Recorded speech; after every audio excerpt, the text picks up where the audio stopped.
প্রথমে বিউলির ডালটা 4-5 ঘন্টা আমি ভিজিয়ে রেখেছিলাম। তারপরে মিক্সিতে নিয়ে খুব ভালোভাবে পেস্ট করে নেব, কোনো ডেলা যেন না থাকে।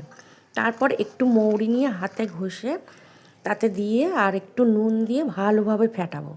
ফেটানোটা কখন হয়েছে বুঝবো এইভাবেই, যে একটু জলে ছাড়লেই এটা ফুলে ওপরে ভাসবে। এইভাবে দেখে ফেটানোর পর 10 মিনিট রেখে দেবো। সেই ফাঁকে আমি একটা রস বানিয়ে নেব, নতুন গুড় দিয়ে আর কিছুটা জল দিয়ে ফুটিয়ে নেব। বেশি চিটচিটে করার দরকার নেই, 10 মিনিট ফোটালেই হবে। তারপর নামিয়ে নিয়ে গরম তেল বসিয়ে সাদা তেলে বড়াগুলো ভেজে নেব, ডালের ভেজে আর রসের মধ্যে চুপিয়ে দেবো। এইভাবেই তৈরি হয়ে যাবে রসবড়া। রসগুলো ভালোভাবে ডুবিয়ে নিলেই হয়ে যাবে রসে ভরা রসবড়া বিউলির ডালের। এটা খেতে দারুণ হয় বন্ধুরা, তোমরাও করে দেখো, খুব ভালো লাগবে।